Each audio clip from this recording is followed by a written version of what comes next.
प्रिय विद्यार्थियों, अब मैं आपको नीट और जेईई एग्जाम का एक बहुत ही इम्पॉर्टेंट क्वेश्चन, एक टॉपिक बताने जा रहा हूं और यकीन मानिए कि 99% बच्चे इसको गलत करके आते हैं।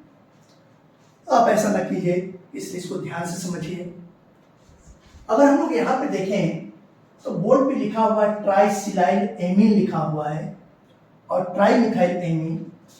ये दोनों मॉलिक्यूल में सेंट्रल एटम यहाँ पे नाइट्रोजन है, यहाँ पर भी सेंट्रल एटम नाइट्रोजन है, लेकिन जुड़ा हुआ लीजेंड यहाँ पे मेथिल ग्रुप है और यहाँ पे जुड़ा हुआ ग्रुप सिलाइल ग्रुप है। तो यहाँ पर अगर इस मॉलिक्यूल की बात करते हैं तो सबसे पहले देखें कि ट्राइसिलाइल एमीन में बैक बॉन्डिंग पॉसिबल है क्या। तो बैक बॉन्डिंग के लिए जो इंपॉर्टेंट कंडीशन है कि नाइट्रोजन, देखिए नाइट्रोजन पे एक लोन पे इलेक्ट्रॉन है, ये सेकेंड पीरियड से बिलोंग करता है। सिलिकॉन होता, देखिए सिलिकॉन के पास होता वैकेट ऑर्बिटल है, ये थर्ड पीरियड से बिलोंग करता है। तो यानी कि नाइट्रोजन अपना लोन पे इलेक्ट्रॉन सिलिकॉन को दे सकता है और सिलिकॉन पे वैकेट ऑर्बिटल है, इसलिए ये एक्सेप्ट कर सकता है। यानी कि कहने का मतलब है कि ये बैक बॉन्डिंग की प्रोसेस को सपोर्ट करता है, इसमें बैक बॉन्डिंग पाया जाएगा। यहाँ पर देखें इस नाइट्रोजन पे लोन पे इलेक्ट्रॉन है, नाइट्रोजन सेकेंड पीरियड से बिलोंग करता है, इसमें 2p ऑर्बिटल प्रेजेंट है।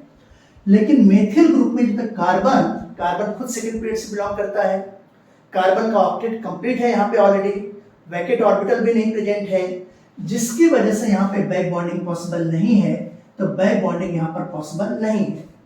अब आ जाइए, अगर मैं यहाँ पर ज्योमेट्री दिखाना चाहूँ तो इसका ज्योमेट्री कैसा होगा। ये देखिए ये नाइट्रोजन है, इस नाइट्रोजन के साथ ये SiS3, ये SiS3, यहाँ पर देखिए ये SiS3, ये सिलिल ग्रुप है। और यहाँ पे अगर मैं बैक बॉन्डिंग दिखाना चाहूँ तो बैक बॉन्डिंग किस तरीके से दिखा सकता हूँ। ये नाइट्रोजन अपना लोन पे इलेक्ट्रॉन या तो इस सिलिकॉन को कोऑर्डिनेट बॉन्ड से दे सकता है, जिसको पाई कोऑर्डिनेट बॉन्ड कहा जाता है, ये बैक बॉन्डिंग है, या इस सिलिकॉन को दे सकता है या इस सिलिकॉन ग्रुप को दे सकता है, तीनों में से किसी को भी दे सकता है, लेकिन एक बार में केवल किसी एक को ही देगा क्योंकि एक लोन पे इलेक्ट्रॉन है। अब अगर मैं यहाँ पे ज्योमेट्री की बात करता हूँ तो इसका ज्योमेट्री कैसा होगा, ज्योमेट्री होगा ट्राइगोनल प्लेनर ज्योमेट्री होगा। अगर यहाँ पर हम लोग देखें नंबर ऑफ हाइब्रिड ऑर्बिटल कितने होंगे, तो नंबर ऑफ हाइब्रिड ऑर्बिटल निकालने के लिए हम लोग क्या करते हैं, सिग्मा बॉन्ड को लेते हैं और लोन पेयर को लेते हैं। तो ऐसे कंडीशन में एक सिग्मा बॉन्ड, दो सिग्मा बॉन्ड, तीन सिग्मा बॉन्ड और लोन पेयर कोई है ही नहीं, तो x equal to 3 sigma bond हो गया, 0 लोन पेयर, क्योंकि लोन पेयर इलेक्ट्रॉन ये सिलिल ग्रुप को दे दिया है इसने। तो यानी कि x की वैल्यू 3 होगी, तो 3 क्या होगा, ये sp2 होगा। अब अगर मॉलिक्यूल की बात करते हैं कि मॉलिक्यूल का नेचर जो कैसा है, तो ये मॉलिक्यूल जो है यहाँ पर प्लेनर नेचर वाला है। दो एटम के बीच में, दो एलिमेंट के बीच में बॉन्ड का नेचर पोलर है, लेकिन इंटायर मॉलिक्यूल कैसा है, नॉन पोलर। तो बॉन्ड के नेचर की बात करते हैं तो बॉन्ड का नेचर यहाँ पर हम लोग कहेंगे ये पोलर नेचर है। लेकिन अगर मॉलिक्यूल का नेचर की बात करते हैं तो ये मॉलिक्यूल कैसा है, सिमेट्रिकल मॉलिक्यूल है और इसको मैं नॉन पोलर कहूंगा। ठीक है ना, ये कैसा है, नॉन पोलर। क्यों, क्योंकि इसमें नेट डाइपोल मोमेंट की वैल्यू, म्यू नेट की वैल्यू तक कैसी हो जाएगी, ये 0 हो जाएगा। ठीक है, ये बातें आपको समझ में आ गई होगी। अब मैं यहाँ पे इसके स्ट्रक्चर की बात करता हूँ, ट्राइमिथाइल एमीन। इसका स्ट्रक्चर देखें तो इस नाइट्रोजन पे एक लोन पे इलेक्ट्रॉन है, यहाँ पर ये CH3 मेथिल ग्रुप, ये कैसा है, CH3 मेथिल ग्रुप है, ये कैसा है, CH3 मेथिल ग्रुप है। तो इस नाइट्रोजन पे लोन पे इलेक्ट्रॉन होने की वजह से मॉलिक्यूल का नेचर अनसिमेट्रिकल हो गया।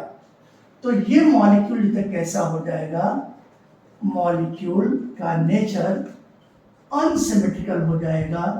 ये देखिए अनसिमेट्रिकल हो गया।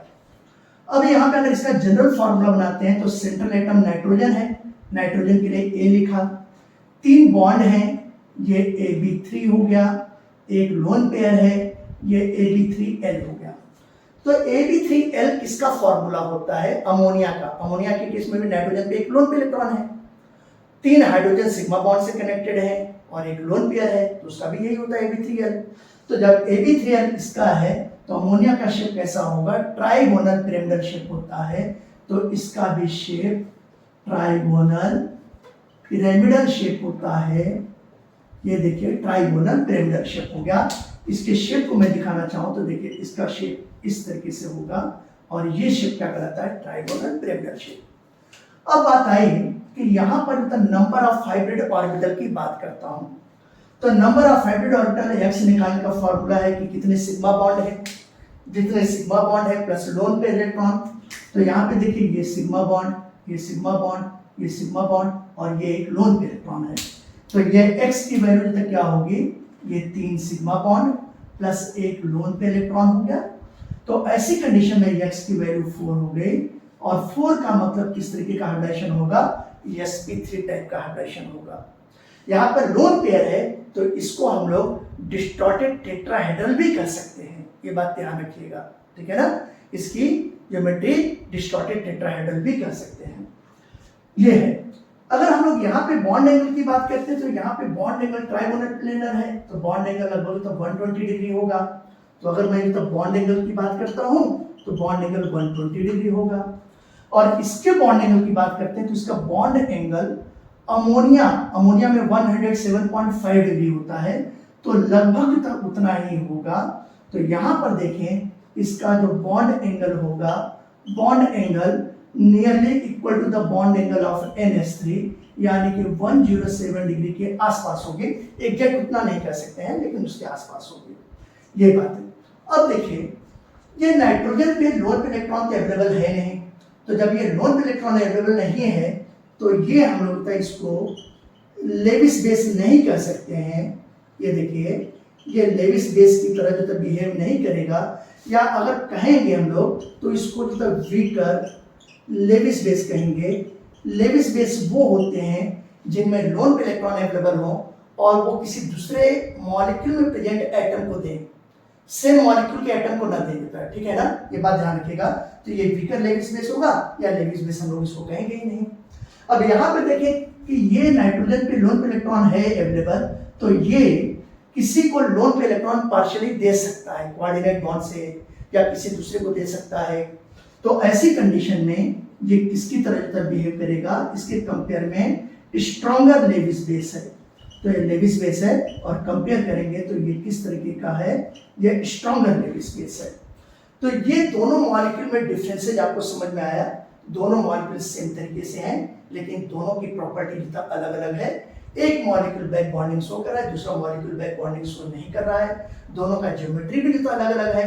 एक जो स्ट्रॉन्गर लेविस बेस की तरह बिहेव कर रहा है, दूसरा जो वीकर लेविस बेस है या लेविस बेस नहीं कहेंगे, ठीक है ना। ओके, अगर आपको ये वीडियो लेक्चर समझ में आया है तो आप अपने दोस्तों के साथ, ठीक है ना, मित्रों के साथ, कलीग्स के साथ इसको शेयर कीजिए, सब्सक्राइब कीजिए, कमेंट कीजिए। Okay, thank you.